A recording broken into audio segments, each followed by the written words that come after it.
خليته ولا؟ نعدل هذا ولا نخليه؟ أخاف بس كل شوي يطلع بشكل يعني في إيه صح؟ إيه أوكي. Let's just put it back as it was. Where should I put it? Like before. Like before? Yeah. So it was here? Yes. Yes? Yeah. Just fix your collar. Color. Okay.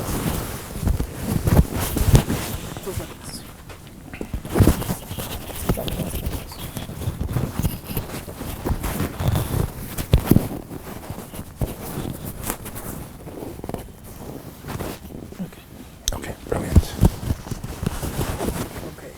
Now what thing we want to talk is احنا بالrecording صح؟ Yes. And you did not Did he not tell you? Okay. 3, 2, 1. Okay. What are the main skills any facilitator working with young people should have? The main skills any facilitator working with young people should have is they should be non-judgmental. You know, we have to create a rapport with young people so that they are able to approach us and talk to us.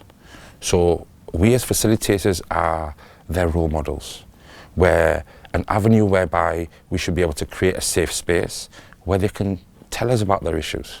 They can open up to us.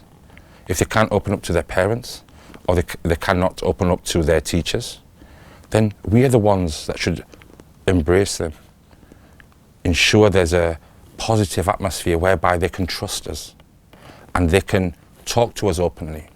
So we can help and support them to become more resilient young people, help them to become more self-aware, help them to develop their communication skills, their life skills.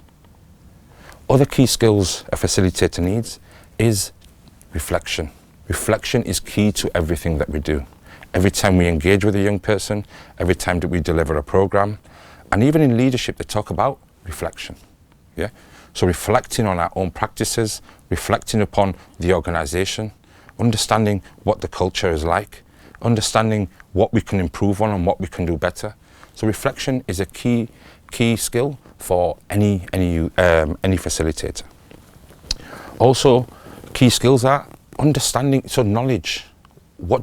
Understanding child protection, understanding the rules. What are the standards that are required of us? How do we become excellent? Okay? So another thing is using skills from other professions as well. So coaching, communication, yeah? Being able to work as a team. It's so important to be able to work as a team because in the environment where you're working with young people, sometimes it can be very stressful. Sometimes it can be demanding. Young people are individuals. Many of them will have many different issues. Therefore, sometimes you need to work as a team, maybe to challenge, bad behavior, negative behavior. You may need to work as a team to inspire young people and motivate them.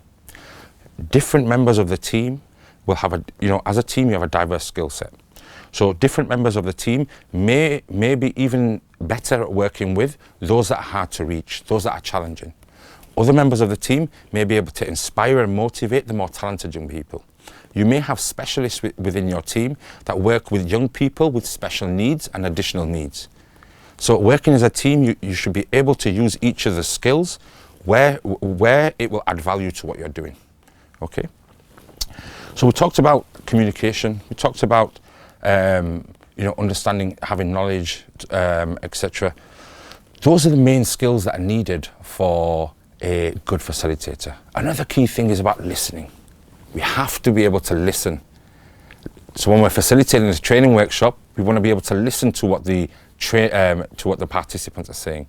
If we're working with young people, we have to be able to listen. We have 2 ears, 1 mouth, so we should be listening even more. And that relates to everyday practices working within a team or working within an organisation, is listening, understanding the task. Another thing is, another key skill is being able to translate the policy, the requirements of the organisation or the funder actually into practice. So how should that be done? What is the strategy that you will implement? So there are many key things that are needed for facilitation. key thing which I mentioned earlier was about allowing young people to experience, so experiential learning, helping them to reflect and understand. So those are key things every youth facilitator needs to ensure they have a quality offer, ensure they meet the needs of young people, and ensure that there is good facilitation practice.